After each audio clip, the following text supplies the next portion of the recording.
And yes, you're welcome. It's a wonderful day today. Welcome to Prime Sports. My name is Austin Sorens, and this is where sports leaves amazing highlights from yesterday and earlier. We first saw the highlight of the game, Monte Carlo finals between world number 1 and world number 2, the new world number 1 and the new world number 2, as it were. Yannick Sinner and, of course, Carlos Alcaraz. And, of course, right after that, for the first time in 45 years, Leeds United beating Manchester United at Old Trafford, and history being made there. And of course, we have another history maker right here in our midst. Joining us today is my co-host, co-pilot from the southwest side of Nigeria. You notice I said southwest, not south-south. So you already know who I have with me on set. We have someone who is the Attorney General for Arsenal FC in Nigeria, and he's going to be telling us exactly where they're going to stand, because tomorrow they will play in the Champions League, and of course, weekend they'll be meeting hot-chasing Manchester City. Let's make welcome none other than Mr. Controversy himself, Akin Odunsi Eshiloku, one of Lagos. Akin, you're welcome to the program today. Thank you so much, Mr. I've actually missed that introduction. I know, right? That one. Great to have you on the show today. Thank you. It's always a pleasure to be here. All right. So, interesting couple of weeks it's been for Arsenal. We were here yesterday talking.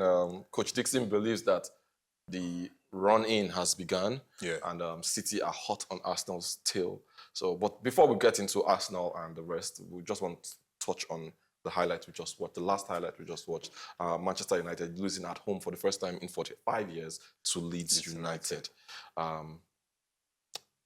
Do you think this impacts anything in any way for United? There were a lot of jeering and booing Carrick yesterday. To me, unnecessary though.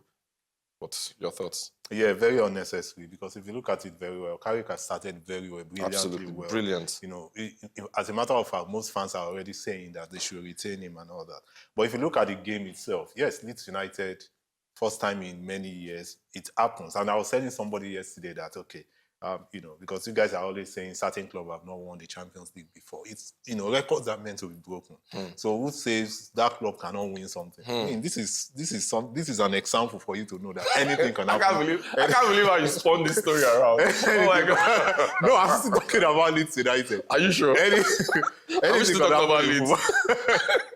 You know. Oh my God. But I you know, it's a good one for Leeds United, considering the fact that they are battling the relegation, and this is a that's why they celebrated as if, you know, they've won the league yesterday, because no team wants to go into relegation, and it dips down, and that takes a toll on Tottenham Hotspur. You know, as an Arsenal fan, this is something I love, the fact that they are going down. You know, we need to celebrate in London. You know, looking at Tottenham Hotspur in the Championship, but overall, it's a good one. Manchester United are still chasing the top 4. I think they are still going to. Oh, they're going to finish in the top 4, definitely. Yeah, so it's not a bad one. Fans shouldn't be booing. Fans should not even be booing their players to start with. Yes, we know that you are the one buying tickets and all that, but they are all there. They want to win as much as you fans want to celebrate as well. So I don't think it's a good one for Manchester United fans to be booing. All right, so the big one I want to ask you is coming to when people see you on set, they already have some kind of expectation. And producer, your brain is working. I like how you just put the numbers. The numbers are on the screen. You want to talk to Akin directly, because, I don't know, apart from Moses who called in yesterday, many of the Arsenal fans don't want to call in, contribute, or talk about his situation, because it's just because it's nobody's picking on Arsenal or being, but just asking, what do you see? Let me know. Put words in your mouth. What do you see? Okay, so I asked Dixon a question yesterday, but because of time, we didn't finish it. And by the way, Coach Dixon is not around today. He has gone to do the work of the Lord. He'll be back in a bit. So Arsenal are halfway into the semi-finals of the Champions League. Yes. They have just about 4 or 5 games to finish this season. Yes. If you were Arteta, what would be your approach tonight, going into tomorrow, knowing that tomorrow you face Porto at home in the Sporting at home in the Champions League, then you have Manchester City this weekend. Now, why it's tricky for me, why I see it as being tricky, is because how do you prioritize this now? Do I prioritize the Champions League? Because the honest truth, Arsenal are just 4 wins away from lifting their first Champions League trophy. You beat Sporting, you beat either Atletico or Barca, home and away, and play the finals, one game. Against Bayern. Against whoever it is, whether it's Bayern or PSG. You play that game and boom, you're champions. 4 games and you're champions of Europe. Or do you focus your energy and say, okay, I'm ready to sacrifice Champions League because give or take, I'm going to win I'm going to finish in the top 4 and I'll be in Champions League next season. So let me focus and win the Premier League, which some people say is more prestigious. I don't think so though, but you focus and face Guardiola, because if you lose to Guardiola and he wins his Crystal Palace outstanding game, you're level on points. You're ahead with goal difference, 3 goals difference, plus 3. So how do you weigh this risk? If you're Arteta tonight, thinking in your head, you're facing Sporting tomorrow, what would you do? Okay, Fiston, I remember when I came here at the beginning of the season, we talked about priority. Yeah. And I told you and Dixon, I said, Arsenal has enough players not to prioritize any competition. Okay. Now, we have scored depth. We have scored depth. We lost the Carabao Cup and the FA Cup, fine. And I also blamed Arteta. Yes, because we have certain players. We should not be complaining, oh, you are trying to rest players and all that. At this stage, if not for injuries, I don't think we should be saying, let's put effort in the league and not the Champions League. Okay. We should be going all out to play this thing.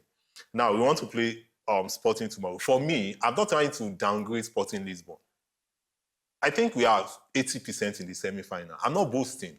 With what I saw in the first leg, that wasn't even our strong squad. Okay, just hold on to that thought. We'll come back to you and Sporting later tomorrow. We have our first call. Hello, tell us your name and where you're calling us from. Pastor Emmanuel. Good morning, Pastor. Good morning. Good morning, Brother Akin. Good morning. I know you are going to be for a lot of I think football is a big game. If you are told Carrick that he will leave at Old Trafford, and then he will tell you there are many things in football that tells you don't put money in one basket. Arsenal should play both the league and the Champions League with all the resources. And because we're talking about Sporting, what about if you take Sporting with a win? That's a possibility. 2, if Arsenal get to the semi-final, it is not circumstance that they will win the semi-final.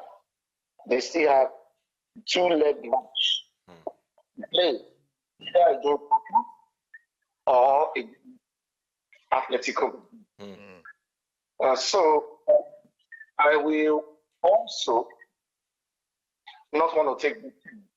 Even though Arsenal beat Atletico 4-0 in the group stage, you remember Arsenal PSG last week? Arsenal during the group stage. And came to the semi-final and lost both legs.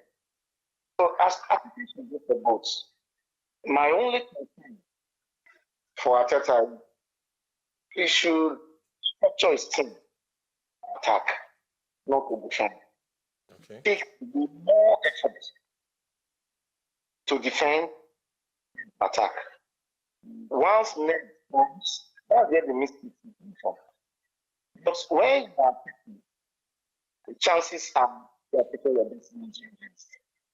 So I will encourage you to attack for whether on Sunday or tomorrow against Sporting. One other thing is not very constructive, but those you can say pluses, but they don't really count when you play. Sporting had about several players in and they are cheap suspended. And so all of this is playing in national team.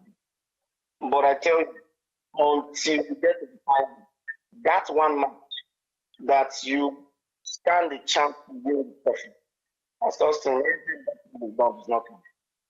So I hope we should go for this competition. And put Thank you. All right, thank you very much, Thank you Pastor very Emmanuel. much. And I like how he's taking the approach he's taking, Yes. a cautious approach. And so, but you think, so now we're not talking about when we asked this question at the beginning of the season, Yes. or middle of the season when we talked about. We're talking about right now, this material time with the players you have on ground, because you can't work with the past or with the players you have on ground. Do you think you have that squad depth to be able, because this week is very key for you for the both tournaments. You don't want, God help, you don't want to lose again at the Emirates. You don't want to lose again because you don't know how you will spiral. See what everybody's blaming the loss of the Carabao Cup to the recent drop in form or performance, let me say results. So you don't want to have another loss at this time ahead of a game against a team like City that is on a bounce since they beat the same Arsenal in Wembley, but it was Wembley then. So the question I'm asking now is, do you think with the current squad you have the squad depth to go ahead and execute tomorrow night and the weekend against City? Yeah, we have the squad to play Sporting tomorrow. I think Arteta will want to be careful because some of the players are just coming back. Remember, we don't have Timber and Saka. And we also don't have Odegaard presently. Yes. But I'm having a feeling that Saka and Timber are going to be back for the City game. For the City game. I am sure they are fit for this Sporting game, but he's going to be very careful because, like I said, I think if we play our game, we should be able to get over Sporting. The best they can get at Emirates will be a draw, and that will put us through to the semi-final. The focus will be on Manchester City game on Sunday. And I keep telling people, we can beat Manchester City.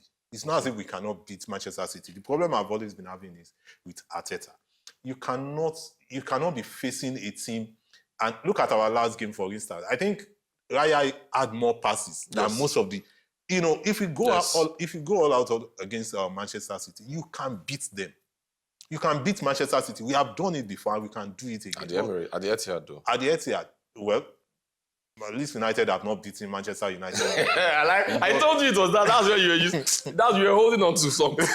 No, now you know, like I said this time, records are meant to be broken. I know, we can right? do it. I know. You know, so absolutely. I think we have the squad, you know, to win the two matches. Okay. And trust me, if we win this Sporting Lisbon game, which I think we will win, but the worst should be a draw.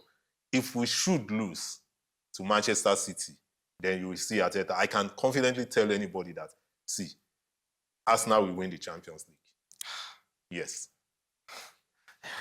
Very bold claims coming from Akin Odunsi Eshiloku of Lagos.